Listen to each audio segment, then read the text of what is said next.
Hello दोस्तों, कैसे हैं आप सभी। आशा करता हूँ आप सब स्वस्थ होंगे, मस्त होंगे, अपनी पढ़ाई अच्छे से कर रहे होंगे। मैं नीतेश गुर्जर स्वागत करता हूँ आप सभी का आपके अपने YouTube channel nice study centre में। और कक्षा 10वीं गणित का ये दूसरा वीडियो लेक्चर है। पहले वीडियो लेक्चर में हमने पढ़ा है वास्तविक संख्याएँ क्या होती हैं, और भूमि का वीडियो लेक्चर अपलोड हो चुका है। अगर आपने नहीं देखा हो तो प्ले लिस्ट में जाकर आप एक एक करके आप सारे वीडियो क्रम अनुसार देख सकते हैं। यहाँ आपको भटकने की ज़रूरत नहीं है और आपकी पढ़ाई और भी बेहतरीन होगी और टाइम भी बचेगा। तो आज हम पढ़ने वाले हैं भाज्य संख्याएँ क्या होती हैं, अभाज्य संख्याएँ क्या होती हैं और सहअभाज्य संख्याएँ क्या होती हैं। बहुत ही अच्छे से समझना है। और मैंने आपसे कहा था एक नोटबुक ज़रूर बना लेना है। जो भी मैं डेफिनेशन जो भी हल में कराऊंगा आपको क्रम अनुसार आपने अच्छे से लिखते जाना है। मैं हर एक छोटी सी छोटी चीज़ आपको बताऊंगा, आप नोट करते जाएंगे। तो हम हेडिंग डालेंगे भाज्य संख्याएं, परिभाषा लिखेंगे हम भाज्य संख्या, इंग्लिश में इनको कहते हैं भाज्य संख्या, कंपोजिट नंबर। ऐसी संख्याएं जो खुद स्वयं के अलावा अन्य किसी संख्या से विभाजित हो जाएं उन्हें भाज्य संख्या कहते हैं। समझते हैं भाज्य संख्या होती क्या है, तो आपको मैं बताता हूँ। जैसे आपके सामने यहाँ पे एक संख्या ले लेते हैं, जैसे कि 8। ये 8 संख्या है, इसमें 8 यानी 8 खुद स्वयं का मतलब 8 का भाग चला जाएगा। तो 8 एकम 8 एक बार भाग चलेगा। या क्या 8 के अलावा कोई दूसरी संख्या है जिसमें 8 में भाग चले जाएगा? तो 8 में 4 का भाग भी चले जाएगा। 4 कम 4, 4 दूनी 8 दो बार। 8 में 2 का भाग भी चले जाएगा। 2 चौके 8, 2 चाके 8। यहाँ एक बार चला गया, यहाँ 2 बार, यहाँ 4 बार। यानी संख्या स्वयं के भाग चल जा रहा है। इसके अलावा दूसरी संख्या जैसे 4, 2 इनसे भी भाग जा रहा है। इस चीज़ को समझना है। तो इन्हें हम कहेंगे भाज्य संख्याएं, कंपोजिट नंबर। जैसे मैं आपके सामने एक और उदाहरण लिखता हूँ, जैसे 13। इसके बारे में आप ध्यान से समझो और सोचो। 13 में भाग तो चला जाएगा। 13 एकम 13 एक बार चला गया स्वयं का स्वयं से। लेकिन कोई दूसरी संख्या है जो 13 विभाजित हो जाए, तो आप ऐसी कोई सी संख्या नहीं है जो सोच पा रहे हैं। तो 13 ऐसी संख्या है जो भाज्य संख्या नहीं है। जैसे मैंने लिया 9 का, तो उसी संख्या 9 का तो भाग तो चला जाएगा। संख्या स्वयं का भाग तो चला जाएगा। जैसे 9 एकम 9। अब 9 के अलावा कोई सी ऐसी संख्या है जो 9 को विभाजित कर दे, तो आप कहोगे है, तो 3 है। तो 3 9। तो भाज्य ऐसी संख्या होंगी जो खुद के अलावा अन्य दूसरी संख्या से भी विभाजित हो जाए। जैसे हमने 12 में हम 6 का भी भाग दे सकते हैं, 4 का भी भाग दे सकते हैं, 2 का भी भाग दे सकते हैं, 3 का भी भाग दे सकते हैं, खुद 12 का भी भाग दे सकते हैं। तो ऐसी संख्या जो खुद के अलावा अन्य किसी संख्या मतलब अन्य कोई सी संख्या से विभाजित हो, तो उन्हें हम भाज्य संख्या कहते हैं। अब समझ में आया कॉन्सेप्ट? तो ऐसी संख्या जो खुद स्वयं के अलावा अन्य किसी संख्या से विभाजित हो जाएं उन्हें भाज्य संख्या कहते हैं। जैसे मैं आपके सामने लेता हूँ 5। 5 के बारे में सोचिए, क्या 5 से विभाजित हो सकती है? तो आप कहोगे यस। तो ऐसी हर एक संख्या वो खुद स्वयं से तो विभाजित हो सकती है, लेकिन क्या 5 के अलावा किसी और से विभाजित हो सकती है? तो आप कहोगे नहीं। 5 के अलावा ऐसी कोई सी संख्या ही नहीं है जिसमें 5 विभाजित हो जाए। ना तो 1 है, 1 तो छोड़ दी, ना 2 है, ना 3 है, ना 4 है, और ना और अन्य कोई सी संख्या है। इन किसी से भी 5 विभाजित नहीं होगा। 5 से सिर्फ 5 ही विभाजित होगा। तो हम कह सकते हैं 5 जो है जो अभाज्य संख्या है, भाज्य नहीं है। भाज्य कब होगा? जब खुद स्वयं के अलावा अन्य किसी दूसरी संख्या से विभाजित हो जाए। तो आप समझ गए होंगे। अब एक आखिरी उदाहरण लेते हैं जिससे आपका क्लियर हो जाएगा। मैंने लिखा आपको यहाँ 40। 40 आप बोलिए कि भाज्य है, ये अभाज्य है, तो आप कहोगे भाज्य है। तो भाज्य कैसे है? तो 40 में 40 का भाग तो चला ही जाएगा। क्या ये 40 है? स्वयं के अलावा दूसरी संख्या से विभाजित हो जाएगी, तो आप कहोगे हाँ। तो 40 में 20 का भी चला जाएगा,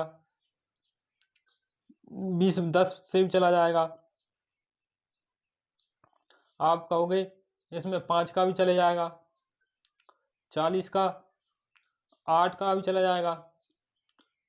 तो खुद स्वयं से तो हो रही है, अदर संख्या से भी हो रहा है, जैसे 8, 5, 10, 20, 2 से भी हो जाएगी, 4 से भी हो जाएगी। तो आप कह सकते हो ये भाज्य संख्या है। तो आपको अच्छी तरीके से समझ, जो संख्या स्वयं के अलावा, स्वयं से तो हर एक संख्या चली जाएगी, भाज्य हो या अभाज्य हो, लेकिन स्वयं के अलावा जो दूसरी संख्या से विभाजित हो वही संख्या भाज्य होगी। तो आइए हम उदाहरण लिखते हैं।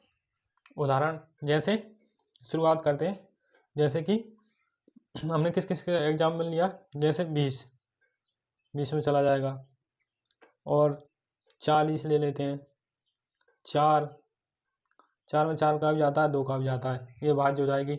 इसके अलावा हम ले लें 6, 9, 12, इस तरीके से आप 4-5 एग्जाम्पल लिख सकते हैं। तो ऐसी संख्या जो स्वयं खुद के अलावा अन्य किसी संख्या से विभाजित हो जाए उन्हें भाज्य संख्या कहते हैं।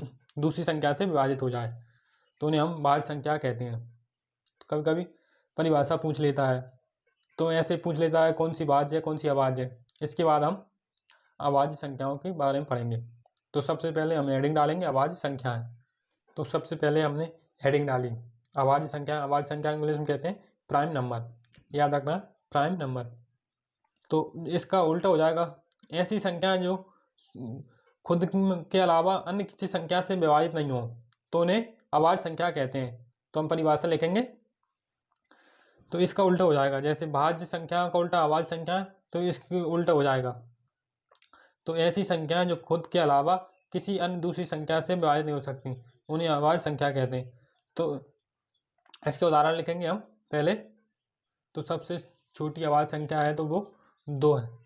2 में 2 का भाग तो जाता है संख्या स्वयं का, एक जो होता है इसको गिना नहीं जाता इन दोनों के रूल में। तो 2, इसके बाद 3, इसके बाद होता है 5, इसके बाद होता है 7, आप सोचते जाएंगे। इसके बाद क्या होगा 11, केवल 11 से ही जाएगा, 11 में जो 7 है इसमें 7 का ही जाएगा, किसी संख्या का नहीं जाएगा। तो 11 के बाद हो जाएगी हमारी 13, 13 के बाद हो जाएगी 17, 17 के बाद हो जाएगी 23। और देख लीजिए आप ऐसे इस तरह से लिखते जाइए। जैसे 23 है, 23 में खुद का स्वयं का तो जाएगा और अन्य किसी संख्या का नहीं जाएगा, तो ये कौन सी हो जाएगी अभाज्य संख्या है। ठीक है, तो हमने ज़्यादा से एग्जाम्पल लिख लिए क्योंकि आपको संख्याओं का पता लगेगा। तो अभाज्य संख्या क्या होंगी, जो स्वयं के अलावा दूसरी संख्या से विभाजित नहीं हो सकती। ऐसी संख्या जो विभाजित करने योग्य नहीं है उन्हें हम विभाजित नहीं कर सकते, वो अभाज्य संख्या होंगी। ये विभाजित हो जाती हैं, संख्याओं में टूट जाती हैं, तो ये खुद के अलावा कोई सी दूसरी संख्या में टूट ही नहीं सकती। जैसे 13 है, 13 को आप ऐसे नहीं लिख सकते 3 गुणित 4 या 4 गुणित 5, इस तरह से नहीं लिख सकते।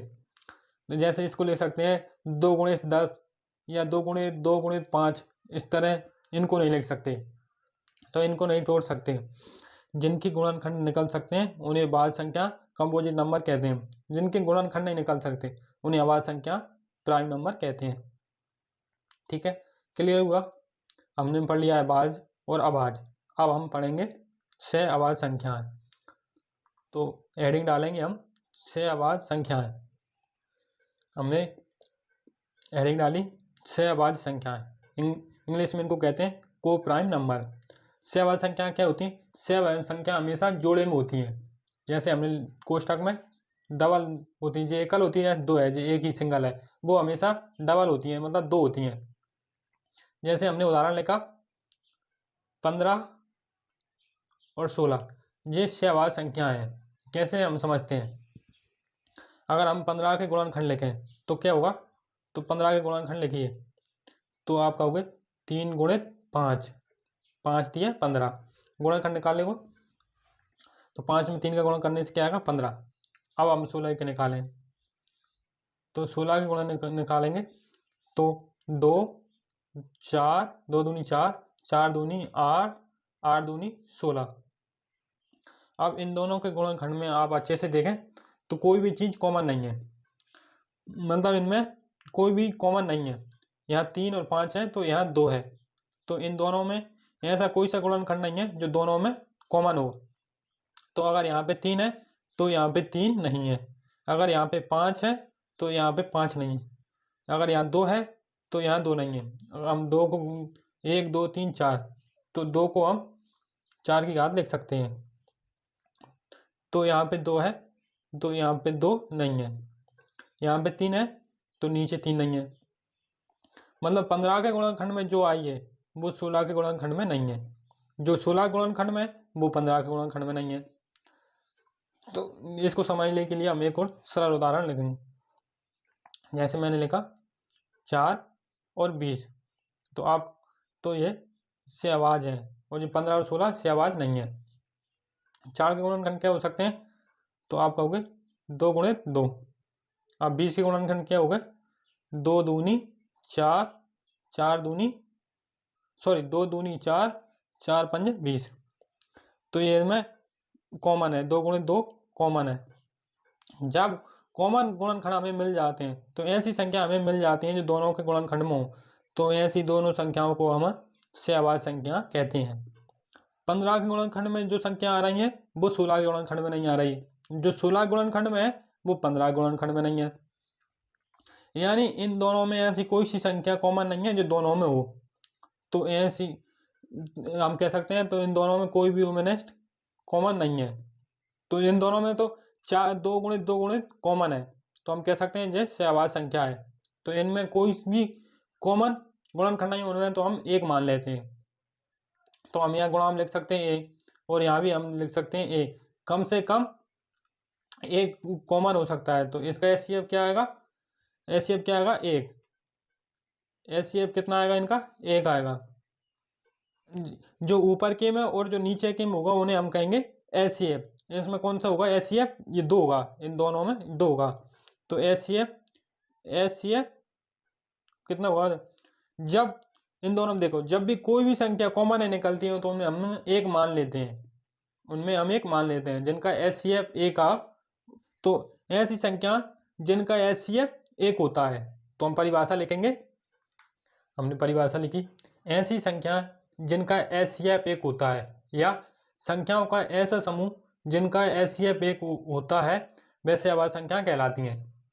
इतना ही समझो, एचसीएफ जिनका 1 होता है उन्हें हम सहवाज संख्या कहते हैं। उदाहरण लिखना, ऐसी संख्या जिनमें 1 के अलावा अन्य कोई भी संख्या कॉमन नहीं हो, जैसे मैंने आपको बताया था 15 और 16। इसी तरह आप लिख सकते हैं दोनों ही सहवाज संख्या हैं, जैसे मैंने आपको बताया 5 और 9, ये भी सहवाज संख्या हैं, जैसे 19 और 17, जैसे 7 और 13, ये भी सहवाज संख्या है। ऐसी ढेर सारी संख्या ले सकते हैं, तो सहवाज संख्याओं को डालना नहीं है। इनमें कोई भी संख्या कठिन नहीं है, आप समझो कि कठिन होगा। 2 के अलावा भी हो सकती है लेकिन ज़्यादातर 2 ही होंगी। मैं आपका थोड़ा सा टेस्ट लेने वाला हूँ। मैंने एक संख्या लिखी आपके पास 10 और एक संख्या लिखी है 24। इन दोनों संख्याओं में आपको बताना सहवाज संख्या है या नहीं है। तो आप क्या करोगे, गुणनखंड निकालोगे। तो 2 गुणित 5, अब 24 से गुणनखंड निकालोगे, 5 से 2 में गुणन करोगे 10 आएगा। अब 24 से गुणनखंड, 24 के गुणनखंड कैसे निकालोगे आप, निकाल के बताते हैं। अब गुणनखंड निकालना भी आपको सिखाएंगे। सबसे पहले 2 से भाग करते हैं, 2 1 कम 2, 2 दूनी 4, 12 बार जाएगा।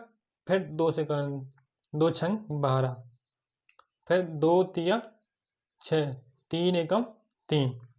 अब ये संख्या जो आई हैं उनको गुणा में लिख दो, 2 गुणित 2 गुणित 2 गुणित 3। अब एक चीज़ बताओ, इन दोनों में कॉमन क्या है, ये 10 की गुणनखंड है, ये 24 की गुणनखंड है। तो इन दोनों में कॉमन क्या है? तो आप कहोगे इन दोनों में 2 कहोगे, 2 ऊपर भी आया 2 नीचे है, तो इन दोनों का एचसीएफ कितना हो जाएगा? इन दोनों का एचसीएफ कितना हो जाएगा? 2। अगर एचसीएफ कुछ आया हो तो वैसे अभाज्य संख्या नहीं है, ये तो भाज्य, क्योंकि ये 2 से भाज्य हो जाएगी। गुणनखंड 2 कॉमन आ गया है, जिनमें सिर्फ कॉमन एक ही निकले वे अभाज्य संख्या होंगी। जिन दोनों गुणनखंड में कुछ भी ऐसा नहीं होता जिनमें जैसे 2 है, इन दोनों में गुणनखंड कुछ नहीं होता, सिर्फ एक होता, तो एचसीएफ कितना आता? 1 आता, तो वे अभाज्य संख्या होती। तो ऐसे संख्याओं का ऐसा समूह जिनका एचसीएफ 1 होता उन्हें सेवा संख्या कहते हैं। ये था आज का टॉपिक, भाज्य संख्या क्या होती है, अभाज्य संख्या क्या होती है, से अभाज्य संख्या क्या होती हैं। आप अच्छे तरीके से नोट कर लेना। जितने अच्छे से आप लिखोगे उतना ही आपको अच्छा लगेगा, पढ़ने में मन लगेगा। ऐसे ही वीडियो को देखने के लिए हमारे चैनल को सब्सक्राइब जरूर करें। ठीक है, धन्यवाद।